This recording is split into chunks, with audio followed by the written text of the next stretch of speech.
Okay,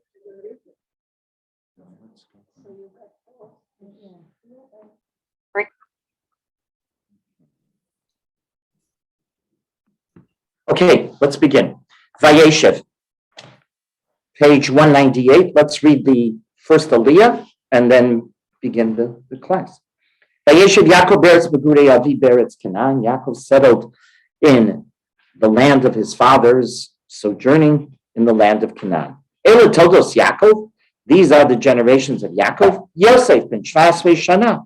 And Yosef was 17 years old. He and his brothers were shepherds, right?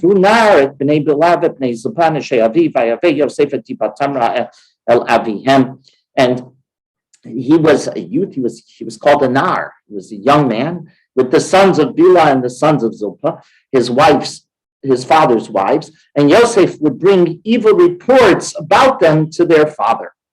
Yisrael ahavas Yosef. Yisrael loved Yosef. Mikol banav, from all of his children. Kiven zikuninhu, because he was the child of his old age. V'asalo kitone pasim, and he made for him a special multicolored coat. Vayuru echav kioto ahav avihem mikol echav. Vayisnu oto. Now the brothers saw that the father loved him more than all of the others, and hated him.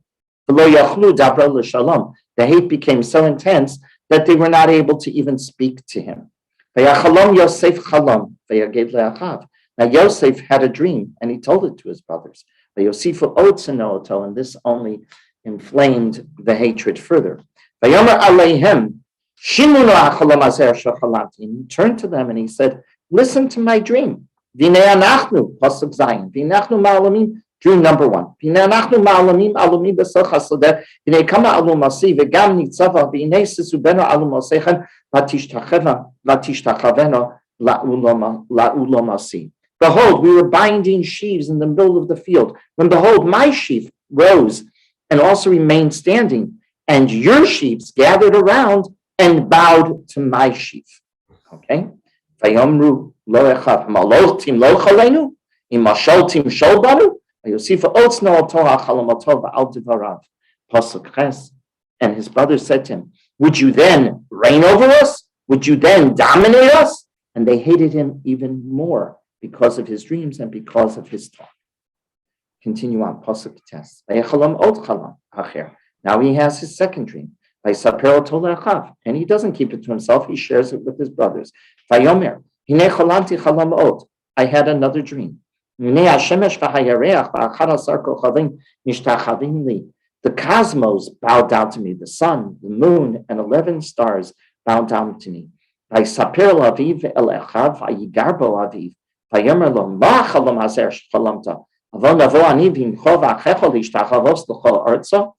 now his father reacts, and because they related it to his father and to his brothers, right? And now his father scolded him, and he said to him, "What is this dream that you dreamt?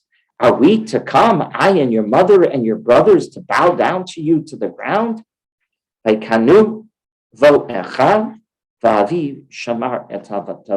So his brothers were jealous of him, but his father kept waiting for the day it would come true. Okay? Let's go through this fascinating story of Yosef and his brothers, Yosef and his brothers and the dreams. And we know this story very well. And we're sitting I always say, every year you sit at the edge of your chair wondering, how's it going to turn out? Though you know very well what's going to happen. Up until this parsha, Rav Soloveitchik notes, up until now, we've had the Torah tell us about relationships of Jew with non-Jew. There was Avram with Paro. There was Avram with the kings at war, right? The 4 kings and 5 kings. There was Avram with Avimelech. There was Yitzchak with Avimelech. There was Yaakov with Esav. There's Yaakov with Lavan. All Jew and non-Jew relationships up until this parsha. With this parsha, suddenly the Torah changes its focus, and now it's Jew with Jew, and it isn't a pretty picture. The sale of Yosef is the story, as the Rav says, of sin and of tshuva and repentance. It teaches us that every man, no matter who he is, biblical figures as well, make mistakes, but the biblical figures admit to their mistakes, at least here in Chumash Bereshis. They admit to their mistakes, and they have the courage to own up to their mistakes and to repent. And that's part of the story that we're going to now see. But what the Rav wanted to do here in these psukim in the first aliyah is understand, what are these dreams all about? What is this machloket? What is this argument, this rift that causes such tension between the brothers that they're ready to kill Yosef and they sell him into slavery? And it still has ramifications to this very day. But what is this debate all about? What do the dreams really mean? So let's take a look. So the first thing that the Rav notes, opening up the parsha, Vayeshev Yaakov beretz megurei aviv beretz Canaan. And he settled, Yaakov settled in the land of his fathers sojourning. When Yaakov reflected on the years he had with Lavan, which we learned last week, how did he express it? He didn't say Vayeshev. He didn't use the Sheresh Yud Shin Beit, which means to settle. Rather, he said, Im Lavan Garti. Garti means a ger. I was a stranger. Yaakov with Lavan for... Oops, somebody's trying to enter. I got it. Okay. Yaakov with Lavan, he never had an intention of ever becoming a citizen.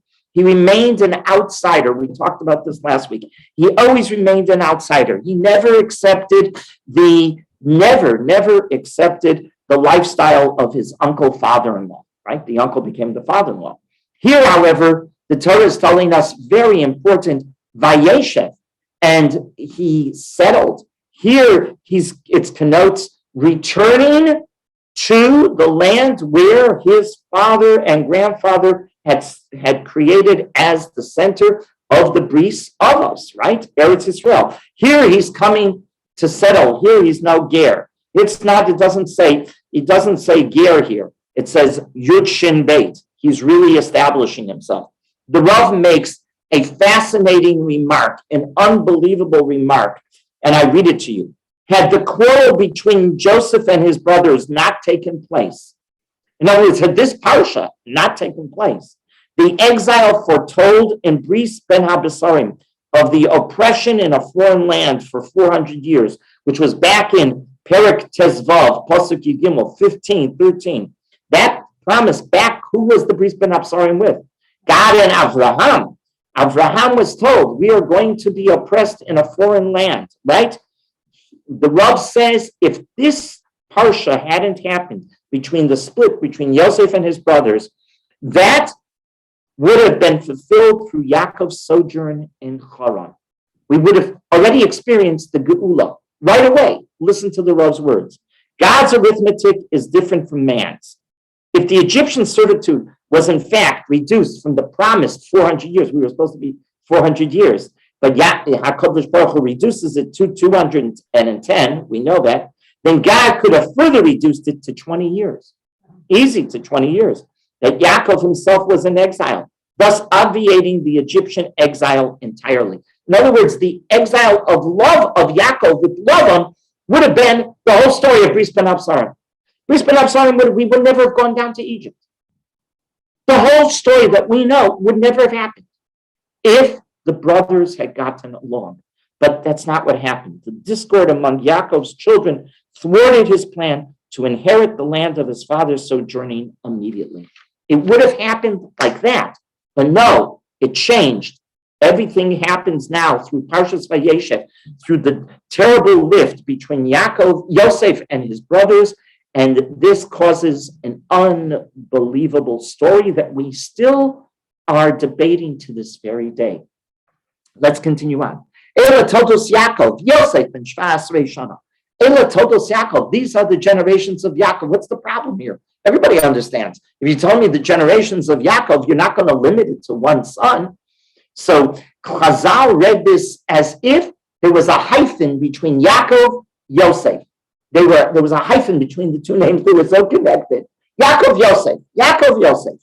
And actually, Chazal tell us, they looked alike. They acted alike. You could tell, sometimes you see a kid and you go, that's his child. Sometimes, right? That's her child. You see it.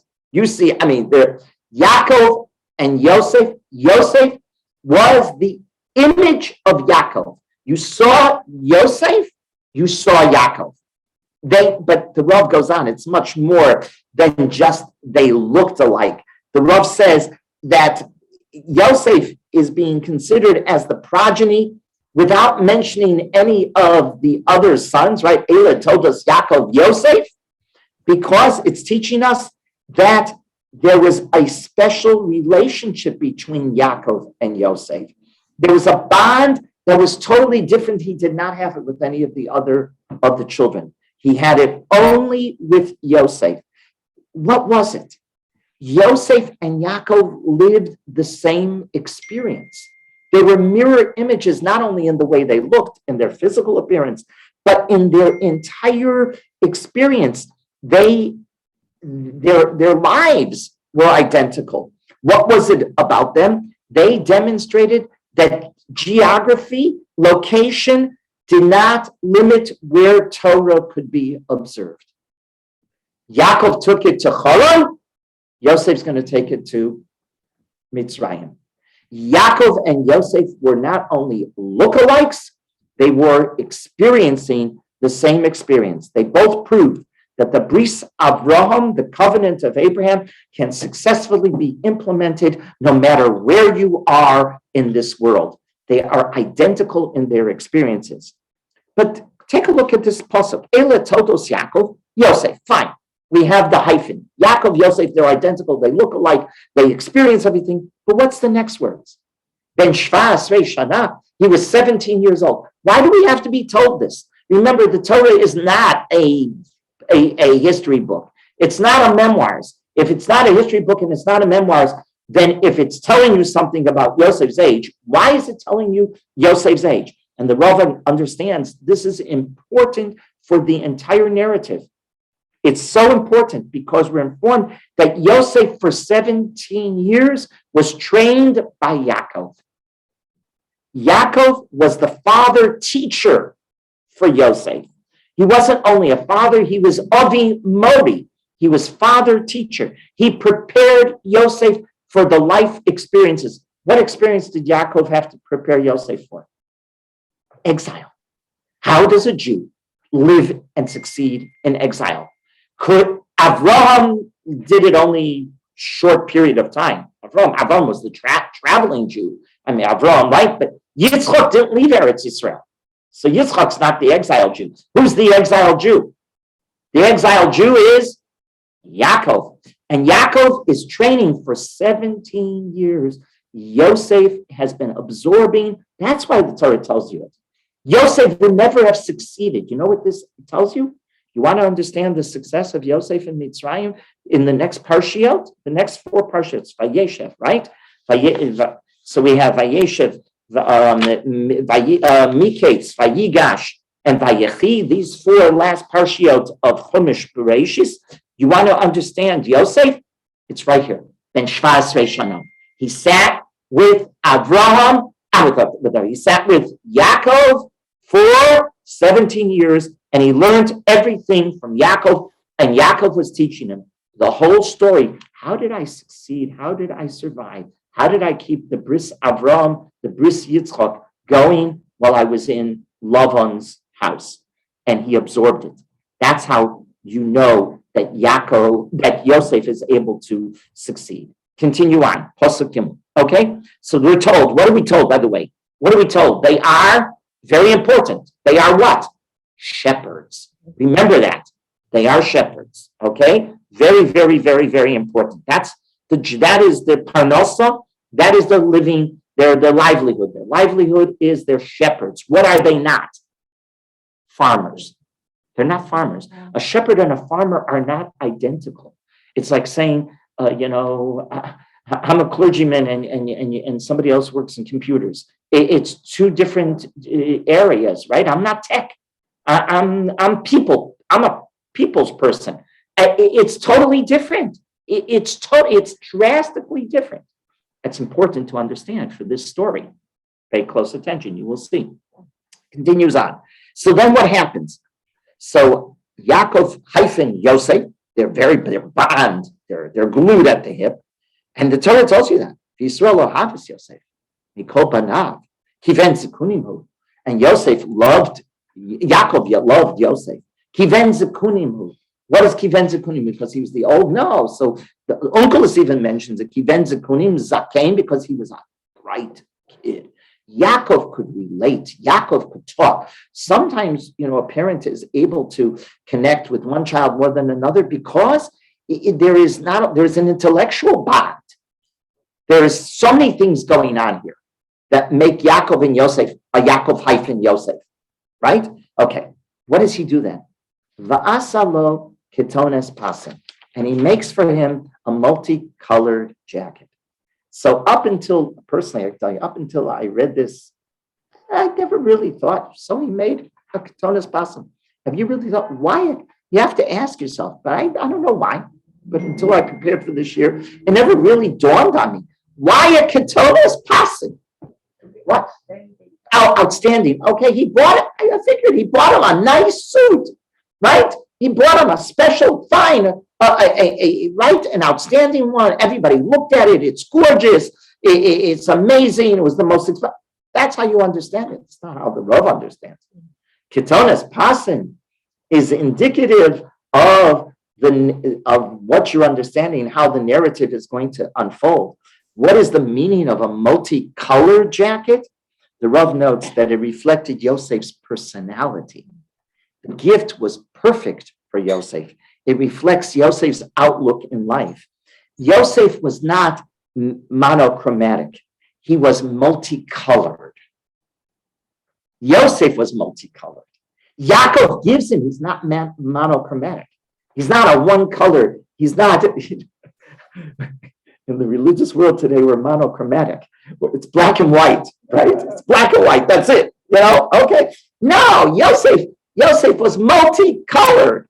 And Yaakov gives him a multicolored gift, demonstrating when you fuse colors, what happens? There's contradiction that has to live with each other.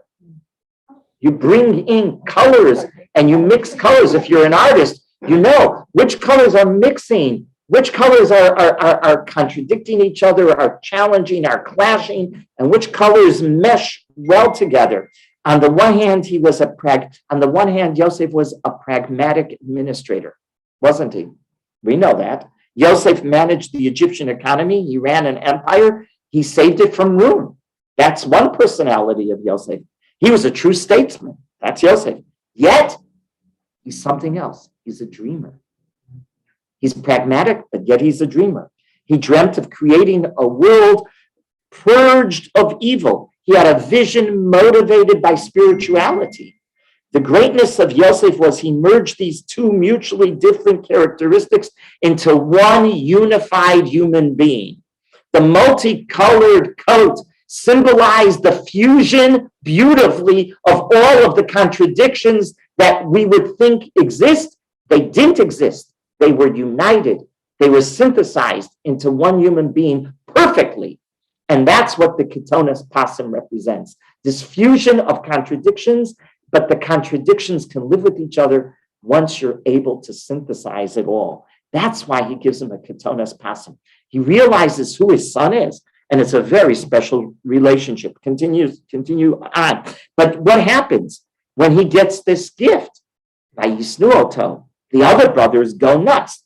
The other brothers, if you just read it as a story, a very simple story, okay, yeah, I understand psychologically. If you favor one child over another child and you have multiple children, what's going to happen? You're going to create tension at the dinner table. Yes, you are. No question about it, right? Vayisnu oto. No. The Rav understands Vayisnu oto is that they couldn't see Yosef the way Yaakov saw him. They couldn't fathom that there was a synthesized human being. They saw a contradiction. They didn't see a united being. They saw a split personality and they didn't trust it. And that's what happens with a lot of people when you see really great people and you're not able to tune into them. You think, are they really that great? Are they really honest? Are they really being sincere? The brothers could not see the sincerity. Maybe that's the word we have to use here. They didn't see the sincerity of Yosef.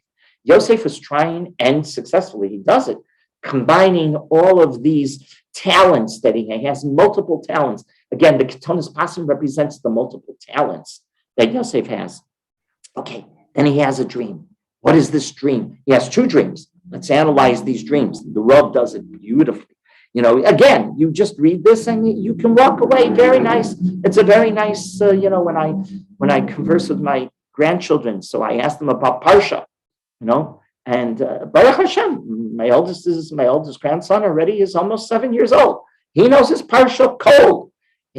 There's that level, but I'm positive when he turns into a teenager, I'm going to have a totally different kind of conversation with him. It's not going to be just simple story.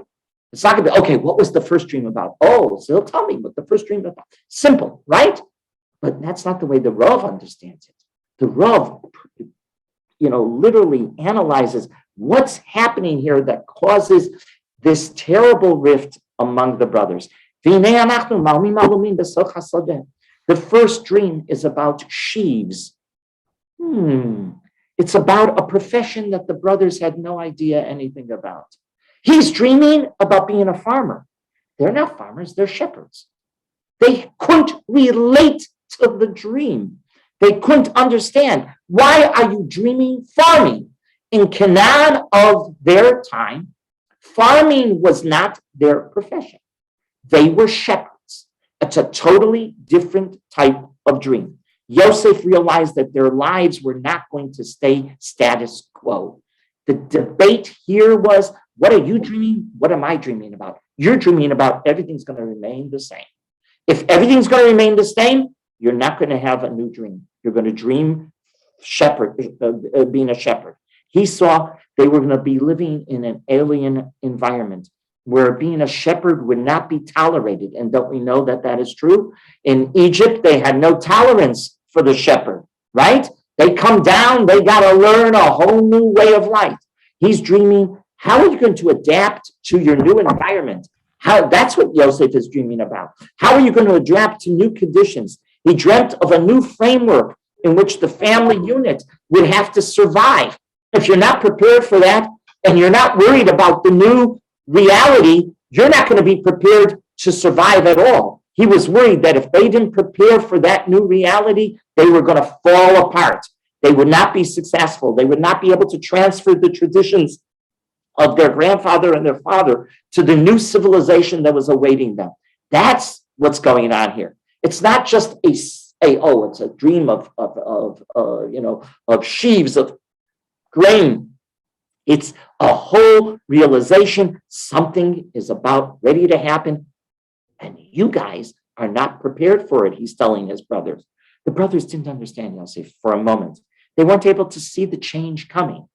People are naturally not in the mood, and they're afraid of change. They're not in the mood of hearing that change is coming.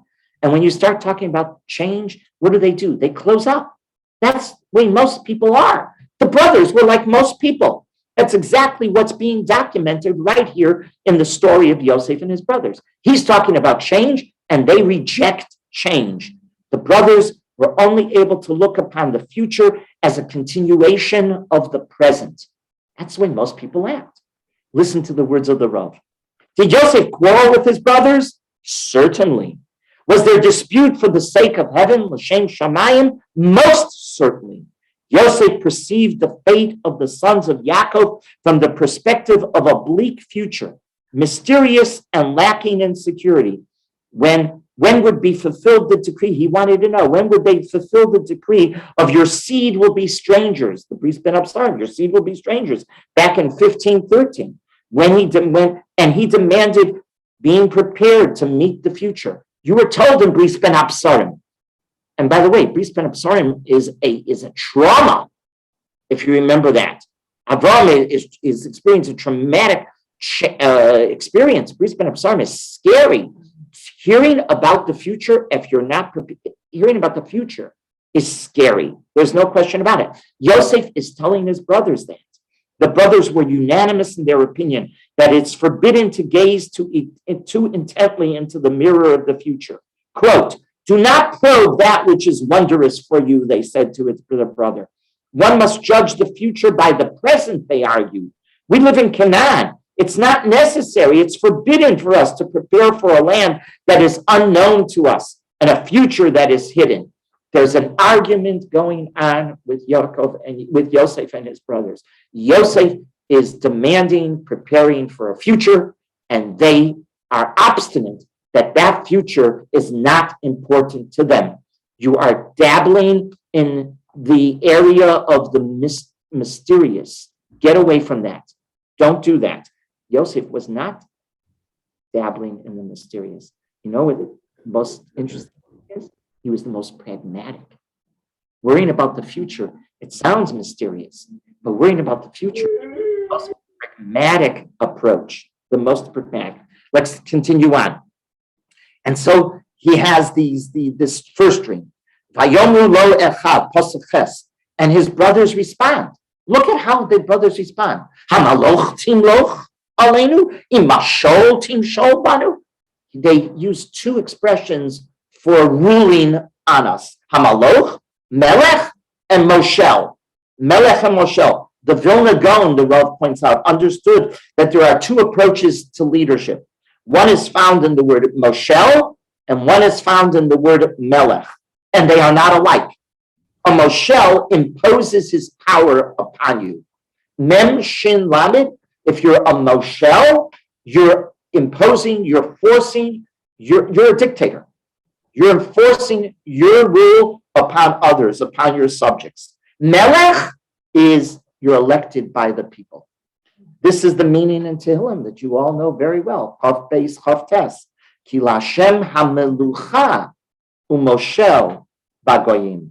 God should be accepted first. Ki lashem hamelucha. He should be accepted as a sovereign, as a melech. We should vote for him. In other words, we should elect him. Not that he should force it upon us. But the nations of the world don't appreciate that HaKadosh Baruch Hu. So what is it? Umoshel bagoyim. In the relationship with if you don't accept Yud Kei Vav Kei, Moshel, it will be forced upon you. And yet, how does the pasuk again? V'haya Hashem lemelech al kol haaretz. That in the eschatological phase of our faith, in the Messianic period, God will be accepted as a melech. Remember, a melech we accept.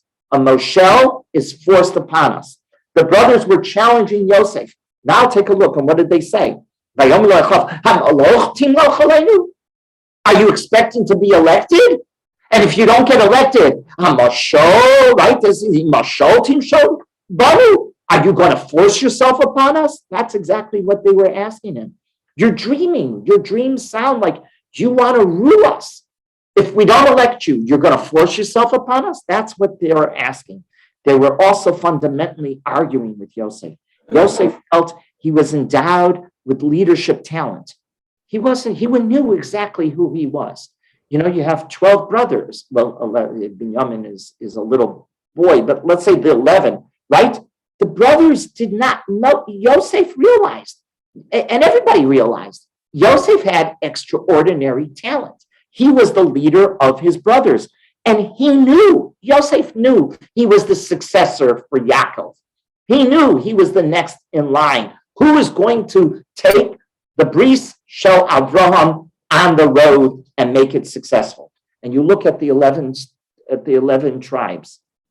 Leave out Binyamin again. You leave out the 11 tribes. There was one that just rose to the top. Well, you see that all the time. We know that in classes, right? In society, you say, oh, he's going to be a leader. Oh, he's the next. We know that. The brothers, however, didn't like that, did they? No, they don't like that at all. They challenged, and they were telling Yosef, as the Gemara in Shabbos 67a says, Kol Yisrael b'nei Malachim ein. They argued with him. They said, you're the Melech. We're the Melech. Kol Yisrael b'nei Malachim ein. All of the children, all of the sons of Israel are princes. The brothers knew that Yosef, they knew it, that Yosef was more endowed than they were. They knew it, but they didn't want to accept it. You have to be honest with yourself. And they weren't being accepted. They didn't want him to lead them. That's the natural psychological problem. But more than that, what's going on here? They're having an argument. Do you prepare for the future or don't you prepare for the future? Next, he has a second dream, but the second dream is totally different. He has a totally different dream now. What does he dream now? The cosmos are bowing to him. The sun, the moon, and 11 stars. Whoa, this dream is totally different than the first dream. The first dream was economic. Are we prepared with our livelihoods? Are we going to change our parnasa? Are we going to understand that we have to change from being shepherds to being farmers? But now Yosef has another dream. Yosef goes from economics to spirituality. The cosmos, as Rav Soloveitchik says, is the symbol for spirituality. You need to be prepared for that as well. Listen to what the Rav says Yosef was telling his brothers. Here's the Rav. And remember, by the way, this, and people have all noted this, scholars of Soloveitchik's biography have noted. What was the Rav's name? Yosef. Yosef there. Yosef. The Rav relates to Yosef more than he relates to any other biblical figure. He does. This is not my chiddush. It's true. The Rav is fascinated more by Yosef than by anyone else. And there's good reason for it. The Rav and Yosef had a lot in common. Now listen to the Rav's words. Biblical Joseph relates, the sun, the moon, and 11 stars were prostrating themselves to me. There is what was he telling his brothers by this? There is secular culture, great and powerful technology, creating wonders and changing the foundations of our lives waiting for us. Even if it's true that in Canaan we can get along without this, the secular culture entails destructive elements, many negative and pervasive aspects. It may be a blessing and a curse simultaneously. And thus, as long as one can live without it, so much the better for that spirit. Finally, however, we're going to have to relate to it. What's the Rav saying? The Rav saying that Yosef was telling his brothers, there's a secular world out there. You're living in your yeshiva world, in your base Dala Amel Shal Halacha, in your 4 cubits of the base medrash. You don't see anything. You living in Canaan, it's very quiet, very, very easy. A shepherd, what is a shepherd? A shepherd has a lot of time to think. He goes out, he sits under the tree for hours, and the sheep go around very slowly. Yeah, you have time to dream. That's not the world that's waiting for you. The secular world of Egypt is not like that at all.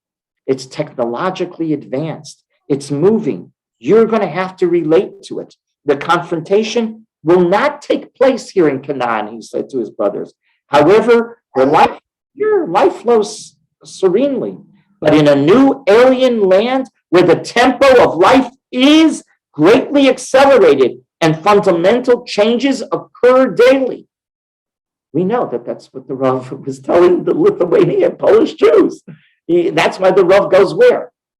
The Rav moves to Berlin.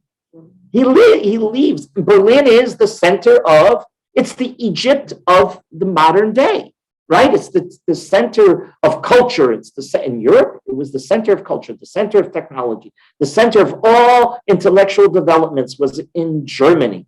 Lithuania, Poland, easy, nice. You can stay in these. But he was warning them. The secular world is coming, and you better be prepared for it.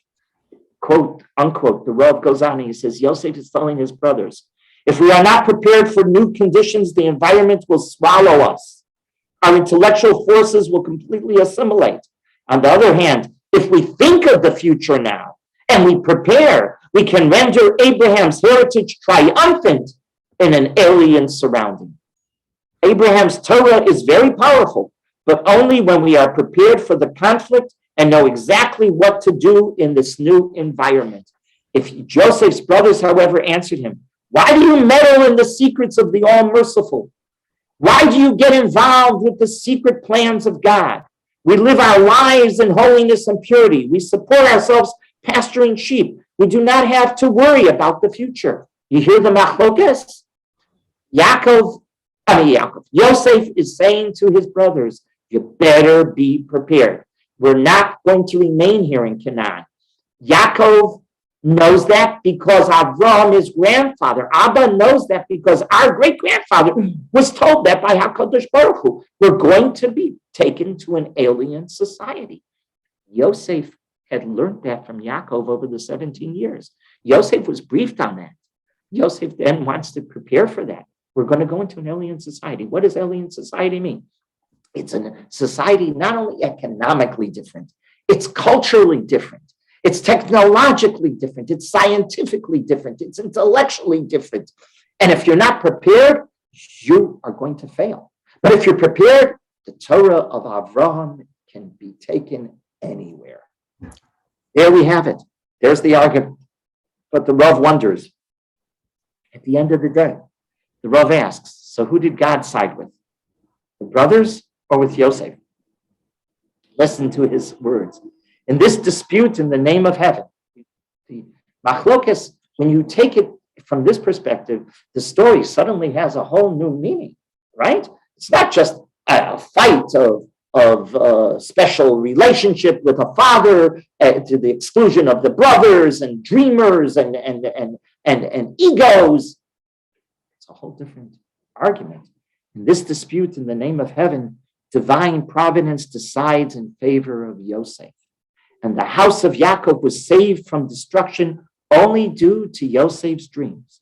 What would the brothers have done without him when the hunger was severe in the land, as the pasuk says, and they finished eating the grain in Perek Mem Gimel pasuk Aleph?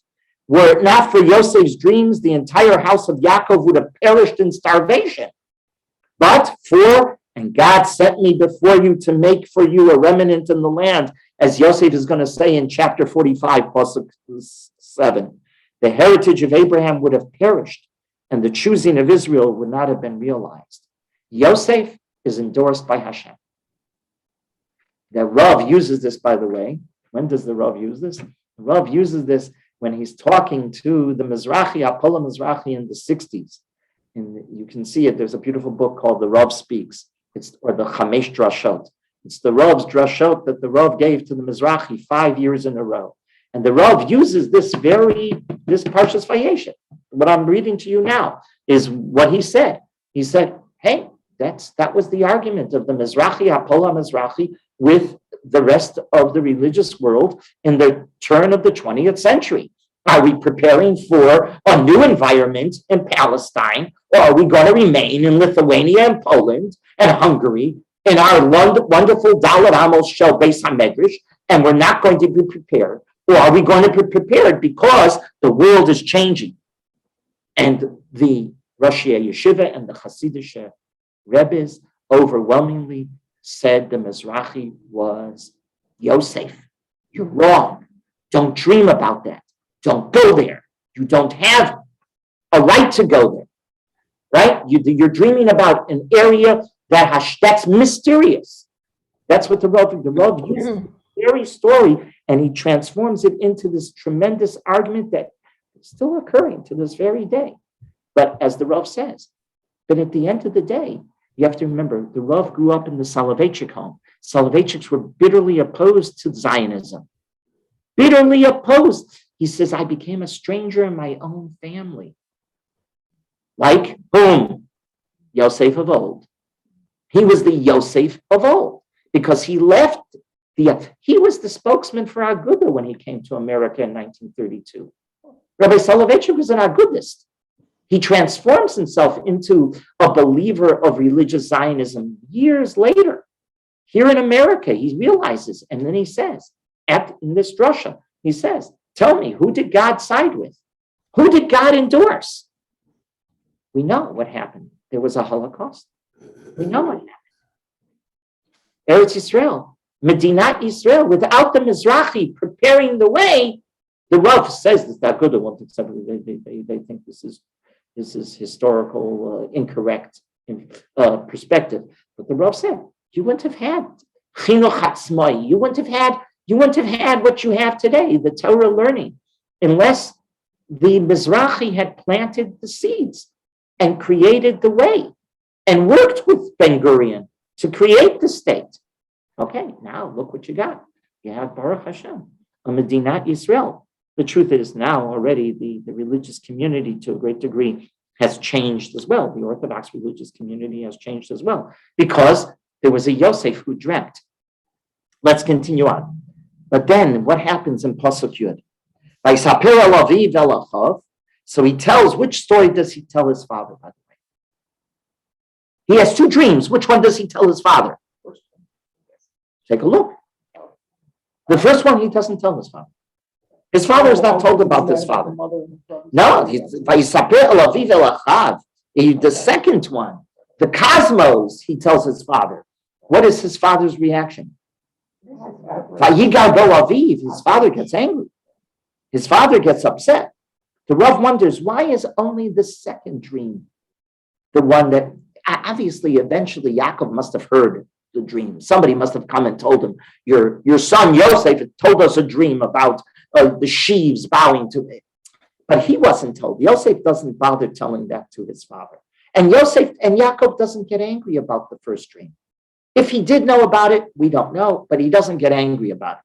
Why didn't he speak up after that first dream? He notes that the first dream was political, economic change, political change.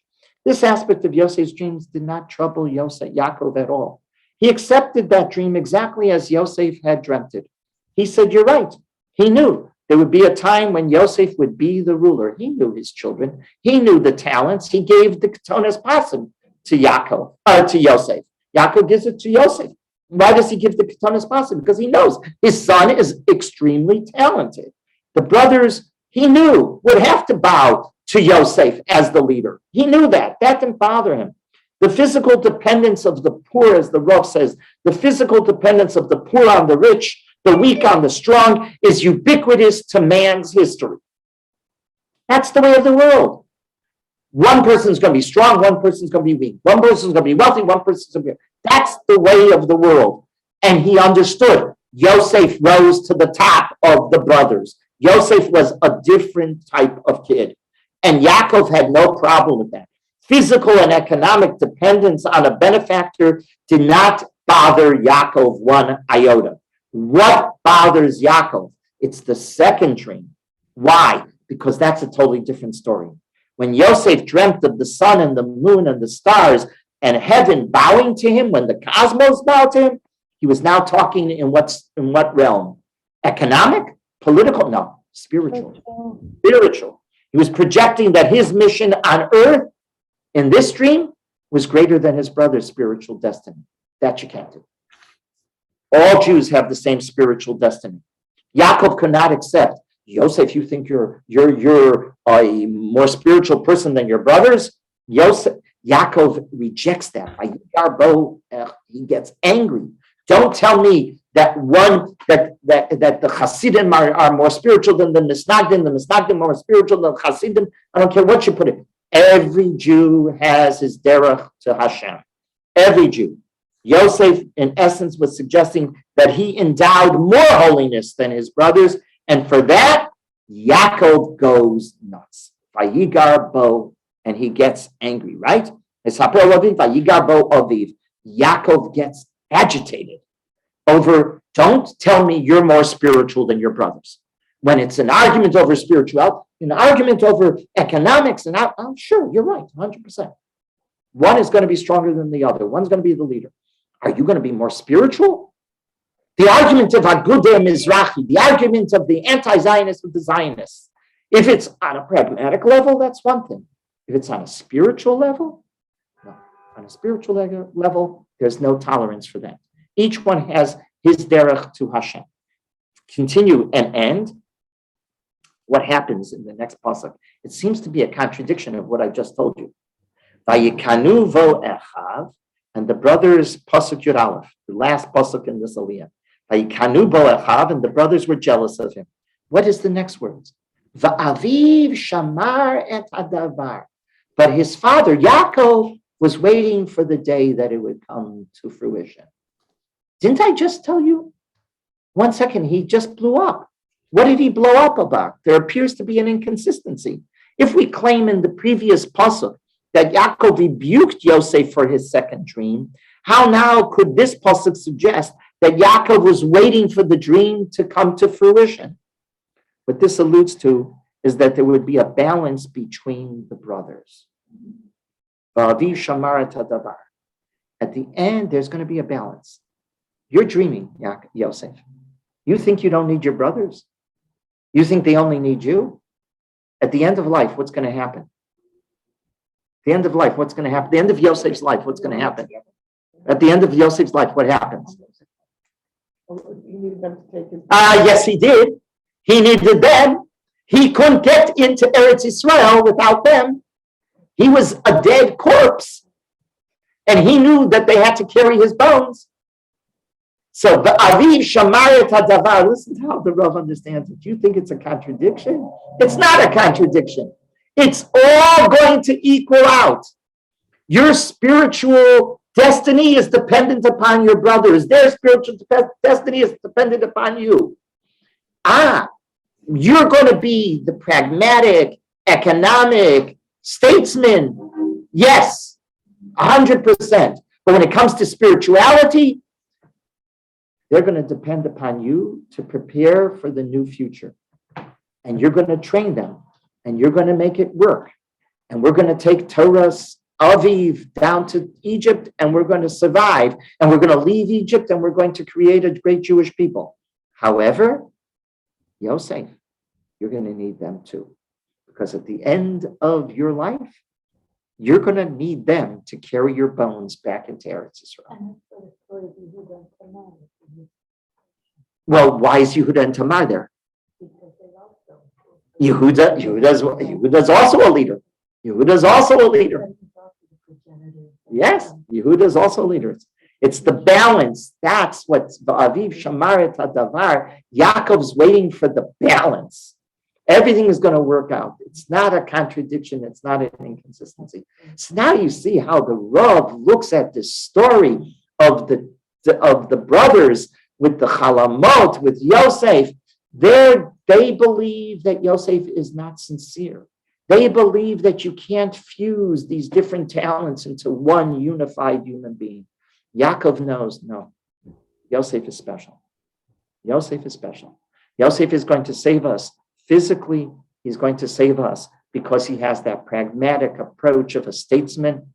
He understands we have to change our outlook in our parnasa, in our financial, economic look, but he also appreciates that we have to understand that we better be prepared how we're going to bring spirituality into a new world. And as the Rav notes, that's exactly what the challenge was. Are you going to work with the Zionists or aren't you going to work with the Zionists? Are you going to bring Torah to Eretz Israel or are you not going to bring Torah to Eretz Israel? The non-religious Zionists they wanted to reject it all. What was Yosef Soloveitchik saying? You better be prepared. You better be able to take that and bring it to Eretz Israel and to America and to wherever you were. The Rav used to say, Torah's Moshe goes everywhere, even to the moon. The Jew has to know how to act everywhere he goes. Everywhere he goes. And that is the story of Yaakov and Yosef. Yaakov went to Haran and was successful. Yosef goes down to Egypt and is successful. The brothers don't think it's possible. The brothers want to stay nights at home. They want to settle. They want to have the beautiful Dalet Amos Shel Halacha. That is the argument. Is it just in the Dalet Amos Shel Halacha, or do we take it into the marketplace and do we have a conversation with the world around us? And how do we resolve those conversations? That is the debate. And it's still going on to this very day, isn't it? I'm sorry? The debate that you were talking about earlier, it's the brothers and Yosef. In what sense? What do you mean? There was a debate going on. Oh, there is a debate. The Torah is telling you there's a debate. But is that expanded on the Gemara? The Gemara and Midrashim there are Midrashim, but the Rav weaved it. This is all the Rav's Torah. The Rav weaves it beautifully into, just like I said, you can read this as a very simple, nice story that we all learned as kids. Yeah. or you see it from a totally different view of, wow, even the Ketones Pasim, what was that all about? Right? What's this multicolored gift? Why was that given to him? It represents Yaakov's realization that Yosef was. Okay. I'd like to also mention, if I may, Sure. the brothers Yeah. took it as like kindergarten children as a story. They didn't see the spirituality in it. Right. Yosef and Yaakov saw it completely different. 100%. So they were like Very good. not Yeah. 100%. ripened. to 100%. understand. But was it a machlokas, as the Rav says? Did they have an argument? 100%. Was it an argument l'shem shamayim? 100%. Does sometimes an argument l'shem shamayim? Now you're going to ask me, but they went and they sold Yosef. They mistreated Yosef. Does arguments, even that start off l'shem shamayim, end up in a disaster? Yeah. Don't we know that? Don't we know that? And I'd like to mention what you brought up, Yehuda. This is why Yehuda got to be in this point, because also when they met Yosef, he was the one to approach him. He was the one to talk to him about. Oh, that Yosef and Yehuda are going to, Yigash, I love Yehuda. Vayomar, we're going to deal with that. The confrontation of Yehuda. Yehuda is also, of the two, we do know, of the 12 Shvatim, there are two sons that rise to the top in terms of leadership. And they are Yosef and Yehuda, 100%, 100%. But Yosef is certainly the one that has this multi-talented personality, right? Yehuda's the leader. Yehuda's the one who says, let's sell him, right? Who wanted to save him? Reuven, but Reuven is a weak leader. Reuven doesn't, right? Hachas kamayim. He's unstable like water. He can't see. What's wrong with Reuven? We'll deal with that when we get to Reuven. But what's wrong with Reuven? He loved too much his mother. Any problem with Interesting. Yaakov. No, but what's wrong with Reuven's personality is he doesn't see things through. He doesn't see things through. And there are But he so many did people come like back. that. He wanted, this is Yeah. why he came back to the pit. Yeah, then and he was realized- gone. And he was gone because he doesn't see things through. He doesn't see it through. He doesn't analyze it correctly. And that's why his father criticizes him on his deathbed. Pachas kamayim, you're unstable like water. What's with you? What's with you, Reuven? You act spontaneously. You move beds. You don't think it out. You react. You're reactive. He said to him, because Yeah. Yaakov expected out of him maybe special because he was Reshit Oni. Right. This is when he said his firstborn. Right. So this is why. Right. Right. So, Okay. so could this also be about the Torah here, about getting the firstborn to give into Yosef by giving him the Ketona Papasim that What do you Yaakov, see? that Yaakov in a way was saying, well, really, you weren't the firstborn, but it's as if you were the. Yosef is the firstborn of Rachel. Right, right. I'm sure. Yosef is the firstborn